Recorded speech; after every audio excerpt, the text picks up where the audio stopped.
So we're going to continue our discussion of the budget challenges, and I would like to share with you all the presentation that the chief and I gave to the local Rotary group. I think it's very appropriate here in this environment to share that with the broader community. And it was well received by our friends at Rotary, and I appreciate their giving me a chance to practice and hone my craft, so to speak. But we have a lot of discussion coming up for you all here in the coming months, and so we're going to call this the state of the city, but don't take that too seriously, folks. This is more about broad generalities about where we are, and it's by no means inclusive of everything that is going on, but it's more directed at the question of budget challenges and the services that we provide to our community, and the services they've requested. Matt, would you like me to, was it easier for me to be there, or? Okay, and do I point it over my shoulder, or? Okay, here we go. Let's see, there we go. We're a city, more like a village of 13,600 residents. You know, I think a lot of you, I'm sure all of you know the history of this community. And I always wonder why they wanted to call themselves a city back in the day, because it didn't really necessarily espouse the values that they were trying to build into the mix. We're barely 3.5 square miles of land, and we're very small. And you all know this. This is largely for some of our friends who have just joined our community recently, or who are watching from other cities. We are mighty, and this was a reference to Linda Holman, who is small but mighty, one of our great volunteers in community parks, and has been volunteering as a master gardener, teaching master gardening to residents for many years. Right. It's thinking you might have to, I don't want to do. Oh, there we go. The city provides a variety of things, and many residents don't recognize.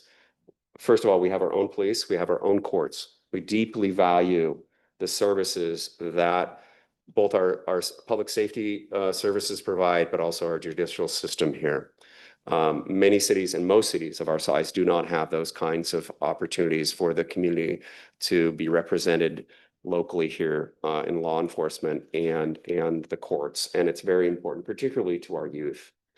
We also have our public works department. We have our environmental protection that we do through, protecting our trees, our surface water. We have our 2/3 time arborist on staff. And as I indicated earlier, we've been growing our tree canopy for a large period of time. We also provide sewer to our community, large part of our community. The sewer system was taken over from King County in the 90s, as I recall. And we have some growing pains there, but our staff is doing a really great job of making sure that our sewer system continues to function. We have community development. Director Harfman is here tonight, planning, building, parks. Again, folks, this is not all inclusive. I know I will miss something. Our municipal services department also handles passports, as I mentioned, very successful service for our community, and also generates a reasonable amount of revenue that is not insubstantial and really helps out our community. And we do a lot more as well as a city. That way. Nope. Give it a second. There. Well, it's thinking. Okay. We especially value our natural spaces and wonderful trees. I apologize. I should have had these slides queued up without the animations. We're thinking. Our city continues to add public spaces to our community through grants and other methods. Largely the waterfront park and other open spaces that we've acquired over the last 5, 6, 7 years, 5 Acre Woods. We've been working very hard to reimburse ourselves through grants, and we thank our friends at the county for really contributing to that. We have made application for reimbursement through CFT for reimbursement for the Rose property that we acquired that's directly contiguous with 5 Acre Woods, and that's going to be a wonderful amenity to our community going forward. Lakefront Park, we'll just keep going on here. Big thanks to Councilmember Dembowski, who's been a huge advocate for us. And you may notice that he and the team at King County just got awarded Kenmore almost $8 million for the acquisition of over 13 acres at Lake Point. So that's an extraordinary boon for the environment and for our region and our community, since we're thick as thieves with our friends in Kenmore. Our success is all interrelated. Trying here, there we go. We secured the 2.1 acre parcel, the Rose property. I won't bore you with a lot of these things. We do have dozens of volunteers like Linda, who I referenced earlier, and many others who keep the city thriving, not only our parks and open spaces, but in social services as well, from NUSA to the Senior Center to a variety of different organizations, and also for the arts, the Shore Lakes Arts group. We have other groups that are continuing to help all of us. And again, this is not an exhaustive kind of list.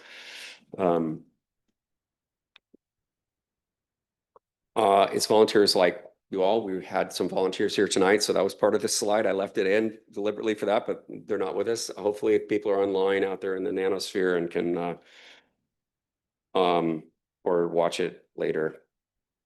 There we go. A thriving community needs to be well resourced to support our volunteers, and we've struggled with that, to ensure that we have enough resources to support our volunteers. It's people like Linda and other folks who have volunteered in the parks and other services that we do the best we possibly can. Public Works does a fantastic job of providing them resources for taking out invasives that they pull, other groups that the Stream Keepers, Stewardship Foundation, many of these organizations do receive support from our Public Works Department. We wish we could provide more.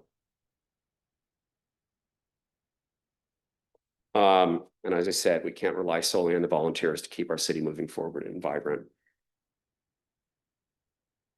The reality is we have challenges. There's no question. I would like to see the efforts and the resources supporting our volunteers to be double or triple what it is right now in the future, but we simply do not have the resources to do that.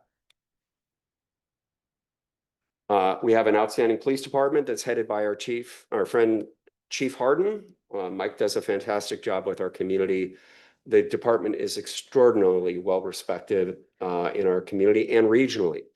We have a very low crime rate due to the hard work of our public safety officers, but they also need all of our support. They've been operating on a shoestring budget, and it's tremendously challenging for them.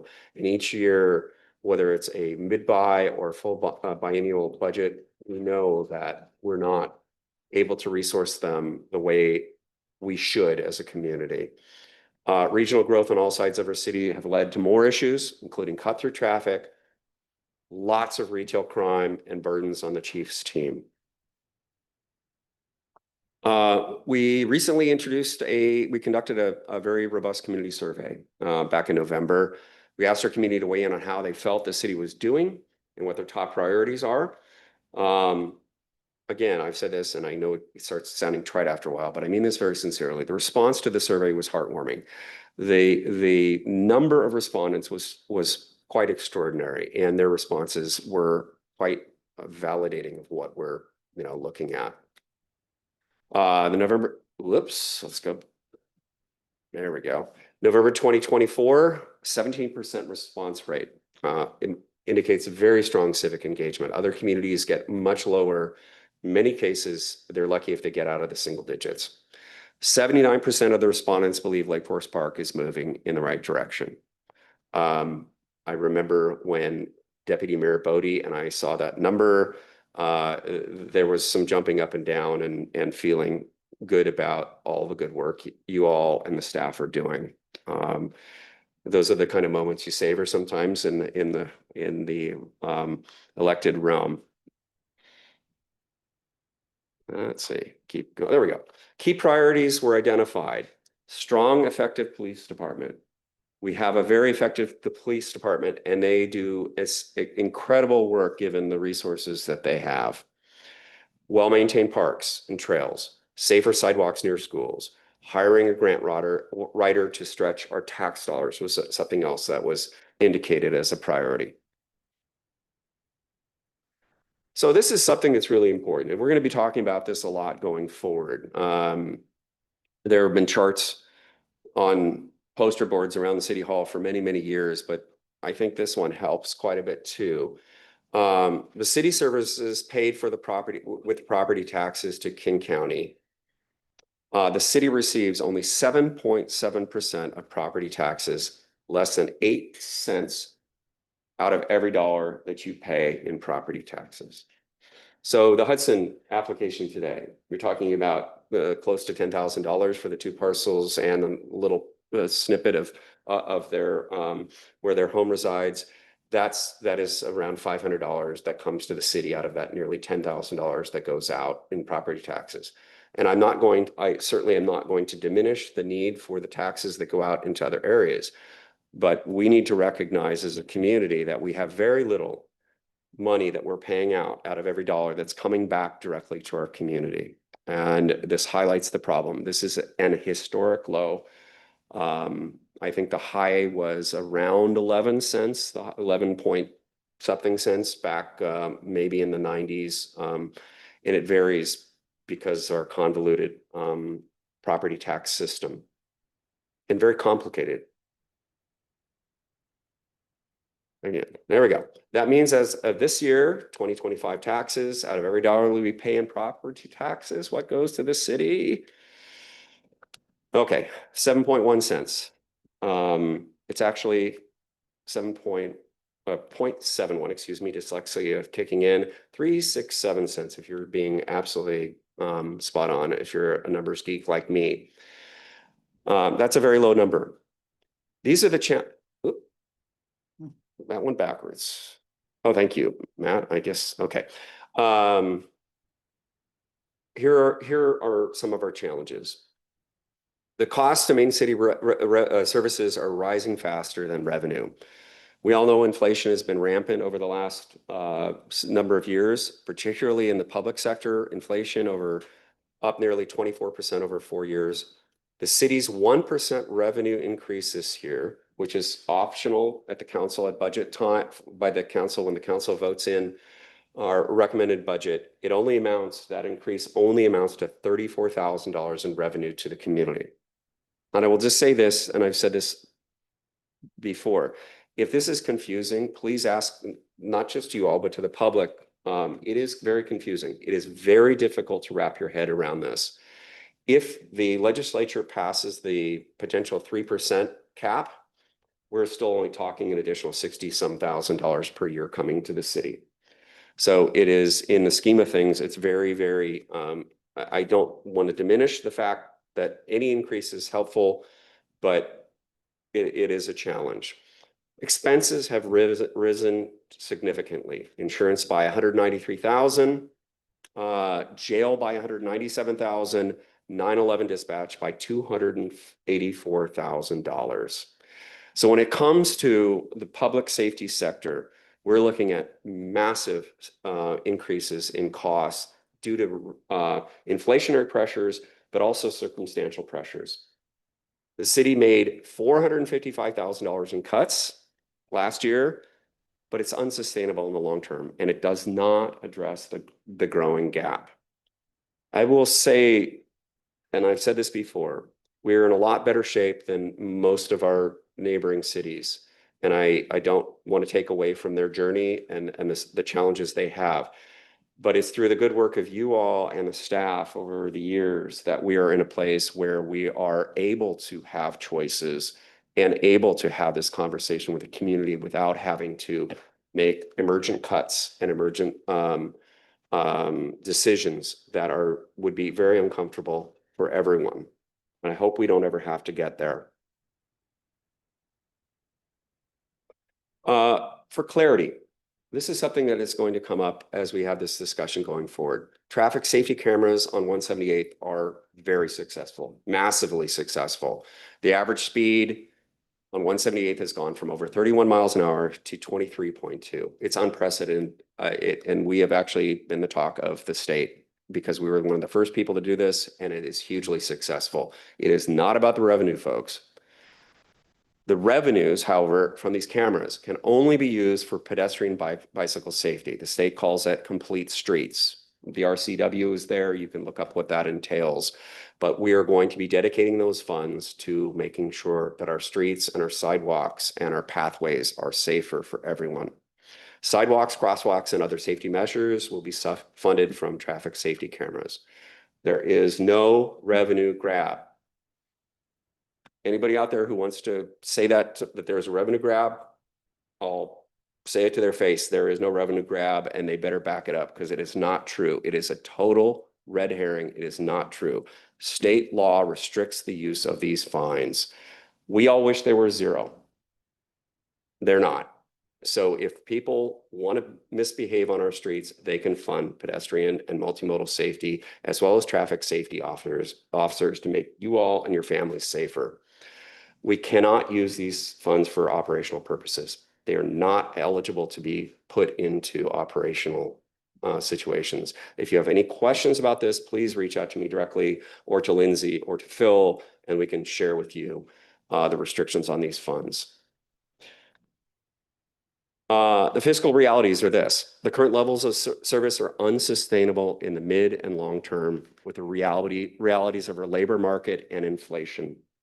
Labor is very expensive. Inflation continues to be rampant. And we are running about as lean as we can get. Yes, we can cut, but those cuts are going to be very painful. And it's going to be at the expense of positions. It's going to be at the expense of programs. And as I indicated to you when I presented my budget to you all, this is not the time to be cutting back on social programs, community programs, or any of those kinds of things. And the services this community provides are essential to the whole community. Operational efficiencies continue to be a top priority. We hear at almost every council meeting, a staff member is requesting a change in an improvement to a software program or to some sort of situation to help with efficiencies, to make them more productive. And some of those investments they're absolutely paying off. There's no question about it. And we are going to continue to make sure that we are as efficient as we can in all of our departments. Grants and one-time revenues are not able to be used for general operations and maintenance. It's a fool's errand to go down that path of trying to use one-time revenues. There has been a move to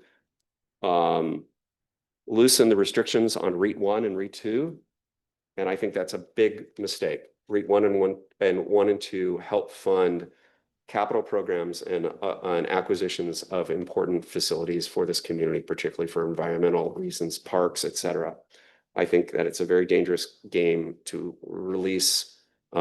loosen the restrictions on REIT 1 and REIT 2 because they have been the source of for the acquisition of many different properties that are critical to our community.